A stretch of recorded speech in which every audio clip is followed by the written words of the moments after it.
Badan Pengawas Pemilu Bawaslu DIY melakukan identifikasi TPS rawan dengan 8 variabel dan 28 indikator. Salah satunya yang menjadi fokus mitigasi yakni Kabupaten Sleman sebagai skala prioritas siaga mulai masa tenang hingga pemungutan suara Pilkada serentak 2024. Kabupaten Sleman menjadi skala prioritas Bawaslu DIY berdasarkan riwayat diantaranya politik uang hingga sengketa dan pemungutan suara ulang termasuk dinamika yang tinggi. Selain Sleman, Kota Yogyakarta dan Bantul juga termasuk kategori rawan.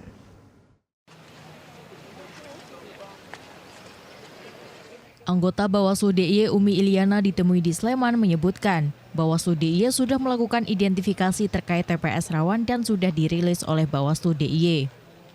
Identifikasi TPS rawan tersebut menggunakan 8 variabel dan 28 indikator, diantaranya faktor keamanan dan riwayat politik uang untuk menakategorikan TPS rawan dan melakukan mitigasi saat masa tenang dan pemungutan suara. Dari hasil identifikasi terkait Kabupaten Rawan, salah satu yang menjadi skala prioritas yakni Kabupaten Sleman, selain itu Bantul dan Kota Madya Yogyakarta. Di antara ketiga kabupaten tersebut, Kabupaten Sleman menjadi fokus skala prioritas pengawasan Bawaslu DIY.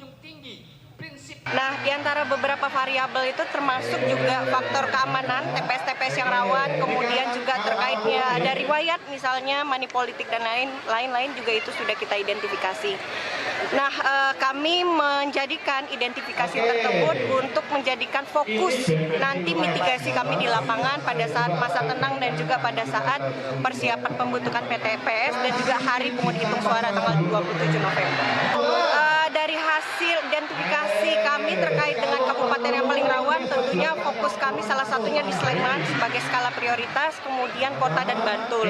Karena memang melihat dari skala dinamika yang cukup tinggi, jadi Sleman yang paling fokus kami di Pilkada serentak 2024. Tapi tidak pula menutup pengawasan kami pada kabupaten lainnya, karena bisa jadi nanti potensi kerawanan itu terjadi anomali. Begitu. Umi Iliana meminta kepada seluruh pengawas masa tenang agar benar-benar fokus dan meningkatkan kapasitas dan profesionalitas dalam melaksanakan pengawasan.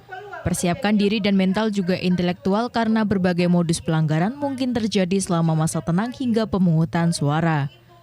Politik uang, pelanggaran netralitas ASN dan TNI Polri, serta berita bohong harus benar-benar diawasi dan dicegah. Trihartanto, TVRI Yogyakarta, melaporkan.